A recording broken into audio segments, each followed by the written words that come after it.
Good afternoon friends. तो आगे बढ़ने से पहले लास्ट लेक्चर में पार्ट 2 सेक्शन में एक मैंने सेमी सर्कुलर रिंग दिया था।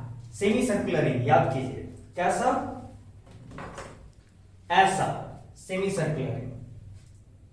और क्या दिया था क्वेश्चन कि along the axis at a distance x from the centre of the ring electric field निकालना था। उसी को हमने ग्राफिकली ऐसे दिखाया है, डायग्रामेटिकली ऐसे दिखाया है। ठीक है, देख लीजिए, रिंग किस प्लेन में है? YZ प्लेन में। और सेमी सर्कुलर रिंग जो है का एक्सिस जो है OX लाइन के लॉन्ग है, यानी ऐसे समझिए, ये Z है, ये Y है, ये X है। ठीक है, अब बताइए कि मुझे इसकी वजह से एक्सिस पे x डिस्टेंस पे फील्ड चाहिए, यहां फील्ड चाहिए। तो एक पार्ट बड़े आसानी से निकल गया था। कौन सा component? Along the x axis वाला। ठीक है, वो उस लेक्चर में हमने कवर कर लिया था। एक जो दूसरा पार्ट था कि जो दूसरा कंपोनेंट होगा ये ई वर्टिकल, वो कैसा होगा, वो नेट कैसा होगा। तो आप ध्यान दीजिए, इसको समझने के लिए आप ऐसे ध्यान दीजिए कि ये हो गया सेमी सर्कुलर रिंग। ठीक है, और सेमी सर्कुलर रिंग का जो टॉप मोस्ट पॉइंट है ये उसी का मैंने नाम क्या दिया है? Point A. तो ये पॉइंट ए है, सेंटर ये है। उसको हम कैसे दिखा सकते हैं?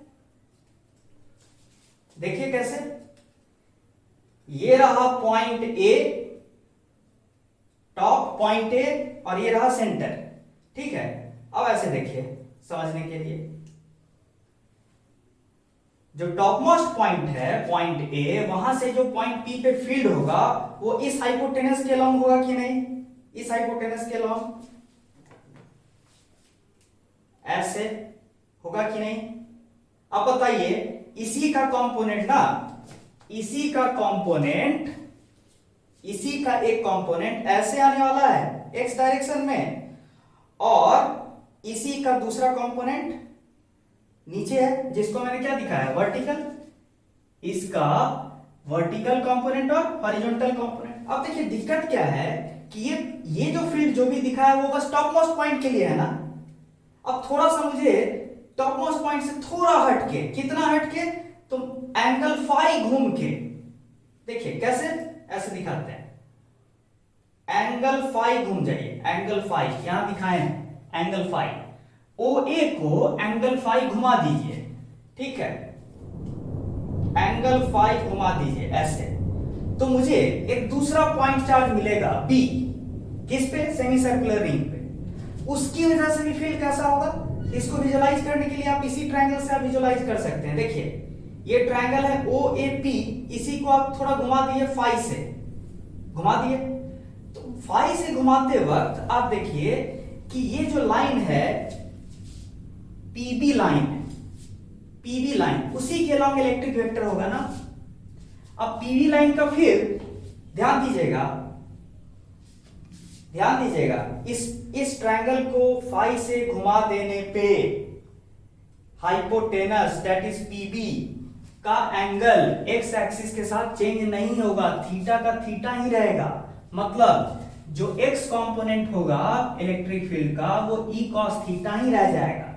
और लेकिन देखने वाली बात यह है कि जब यही OAP जब फाई से घुमा दिए तो क्या बना? OBP triangle.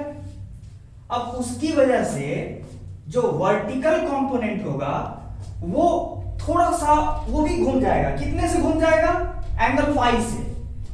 तो ये सारे चीज को, ये जो साइड व्यू है इसको मैं फ्रंट व्यू में दिखाया हूं इस तरह से। ये जो डार्क स्पॉट है ये हमारी तरफ, मान लीजिए कि मैं एक्स एक्सिस की तरफ ऐसे खड़ा हूं, मान लीजिए कि मैं एक्स के लॉन्ग ऐसे खड़ा हूं और इस रिंग को ऐसे देख रहा हूं, और ये रहा, ये देखिए, और ये रहा ट्रायंगल। तो एक बार बताइए, मेरी तरफ जो इलेक्ट्रिक फील्ड वेक्टर है वो कौन सा है? EX। वही EX को जो मेरी तरफ है उसको मैं यहां पे आउट ऑफ द बोर्ड करके दिखा रहा हूं, मेरी तरफ, ऐसे मेरी तरफ, ठीक है। और जो दूसरा जो वेक्टर होगा वो क्या होगा, ऐसा होगा। लेकिन ये किसके लिए था, ट्रायंगल OAP यानी टॉप मोस्ट पॉइंट की वजह से जो वर्टिकल फील्ड है, जो पॉइंट B है उसकी वजह से जो फील्ड होगा वो क्या होगा, ये जो वेक्टर है जो व्हाइट मार्कर से मैं दिखा रहा हूं, ये थोड़ा कितने से घूम जाएगा, एंगल फाई से घूम जाएगा। किधर की ओर, जैसे ही OAP को आप घुमा दिए अंदर की ओर फाई से, तो ये EV वेक्टर फाई से बाहर की तरफ आ जाएगा। उसी को आप साइड से देखिएगा, उसी को आप इस तरफ से फ्रंट व्यू से देखिएगा ऐसे, तो क्या हो जाएगा, ये EV वेक्टर जो है, यही EV वेक्टर जो पहले नीचे था वो आपका फाई से घूमता हुआ दिख जाएगा, ठीक है। तो शॉर्ट में ये कहानी है। अब मेरा काम आसान हो चुका है, ये पिक्चर अगर आप क्लियर कट समझ गए हैं तो काम आसान है। B की वजह से जो फील्ड है वो ऐसा है, और एक तो x के लॉन्ग है ही, x के लॉन्ग कितना है, E cos theta, that is K dq by R square plus x square का cos थीटा, ये x के लॉन्ग है। और वर्टिकल वाला जो पॉइंट A वाला पॉइंट था उसकी वजह से वर्टिकल फील्ड इधर था, जो पॉइंट B है उसकी वजह से वर्टिकल फील्ड इधर है। सिमिलरली B का एक पार्ट, एक काउंटर पार्ट इधर होगा B डैश, उसकी वजह से फील्ड किधर होगा, उसकी वजह से फील्ड इधर होगा उतने ही एंगल पे। अब ध्यान दीजिए कि इस फील्ड का और इस फील्ड का कौन सा कंपोनेंट कैंसिल हो जाएगा, ये वाला पार्ट कैंसिल हो जाएगा, तो बचेगा क्या, बचेगा EV का cos फाई, किधर की ओर, वर्टिकली डाउनवर्ड डायरेक्शन है। मतलब ये सारे पॉइंट्स की वजह से, पॉइंट चार्जेस की वजह से जो P पे जो फील्ड बचेगा वो एक नीचे की ओर बचेगा, ठीक है, और एक अलोंग एक्स एक्सिस बचेगा, तो नीचे की ओर इतना बचेगा, ठीक है। तो नेट क्या हो जाएगा, E net along vertical direction क्या हो जाएगा, EV का cos फाई, EV कितना था, K dq sine theta by R square plus x square और cos फाई। तो इसको क्या करना होगा, मुझे इंटीग्रेट करना होगा, तो करते हैं कि देखिए ये साइन थीटा तो कांस्टेंट है ना, ये थीटा आपको मैंने दिखाया था कि ये जो ट्रायंगल है, ये जो थीटा है, ये कैसे भी आप इस ट्रायंगल को घुमा दीजिए ऐसे ऐसे, ये थीटा चेंज नहीं होगा, तो ये थीटा तो बाहर आ जाएगा, तो के sine theta by R square plus x square, और अंदर में क्या बचेगा, dq क्या है, इस सेमी सर्कुलर रिंग पे छोटा छोटा चार्ज है, उसको कैसे लिख सकते हैं, dq को कैसे लिख सकते हैं, charge per unit length that is lambda into छोटा सा लेंथ जो इस सेमी सर्कुलर रिंग का होगा, वो कितना होगा, r d फाई। ये कहने की जरूरत नहीं है मुझे, छोटा छोटा लेंथ जो होगा सेमी सर्कुलर रिंग पे r की लेंथ, उसको मैं r d फाई के टर्म्स में लिख सकता हूं। अब फाई, और एक और चीज क्या है अंदर बचा हुआ, cos फाई। अब बताइए फाई कहां से कहां तक वैरी करेगा, बताइए फाई कहां से कहां तक वैरी करेगा, -π/2 से π/2 तक वैरी करेगा। देखिए अगर आप एंगल इस डायरेक्शन में पॉजिटिव लिए हैं तो फिर जो पीछे आइएगा वो तो निगेटिव है ना, तो आपको एंगल कहां से कहां तक वैरी कराना होगा, -π/2 से, वर्टिकल से पीछे आके -π/2 से कहां तक, π/2 तक जाना है, तो इंटीग्रेट कर देते हैं, -π/2 से π/2। अब बताइए कि K sine theta lambda r cos phi का इंटीग्रेशन क्या होता है, sin फाई। कहां से कहां तक, -π/2 से π/2 तक, बाय, ठीक है। अब रही बात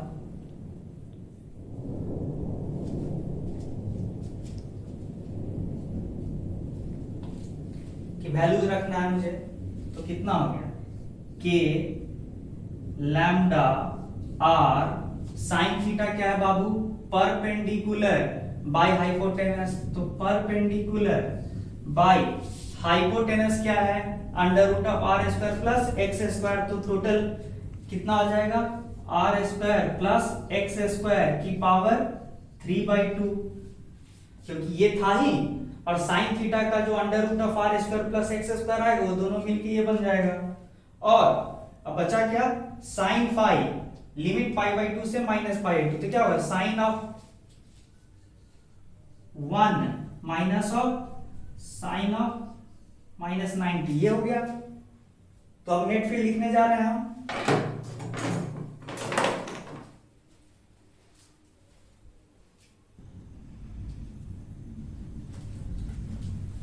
तो अब फाइनल रिजल्ट की ओर चलते हैं। तो शॉर्ट में हम क्या कह रहे हैं, पहले तो ये फाइनल रिजल्ट लिख लेते हैं कि नेट क्या बचा है, नेट जो फील्ड जो है ये वर्टिकल वाला, ये किधर आएगा, सीधे नीचे, मतलब यहां पे देखा है तो नीचे, नीचे का मतलब, नीचे का मतलब ये था ना, ये ट्रायंगल, ये फील्ड, तो ये जो v वर्टिकल है इसका नेट कंपोनेंट सीधे इस डायरेक्शन में आएगा, नीचे की ओर, यानी ये अगर z था तो -z की ओर आएगा, कितना आएगा, तो रिजल्ट लिख लेते हैं।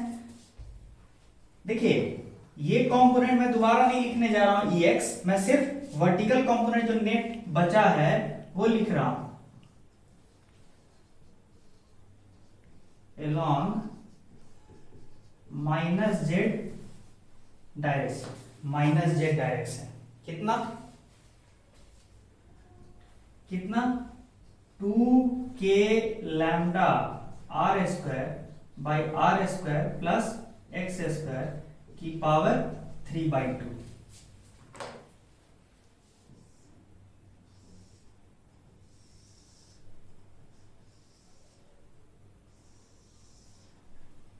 ये रिजल्ट फाइन, ठीक है। तो ये पॉइंट जो था लास्ट लेक्चर के पार्ट 2 में ढंग से क्लैरिफाई नहीं किया गया था, इसलिए मैंने फिर से इस पार्ट को एक्सप्लेन किया है। अब आगे बढ़ेंगे।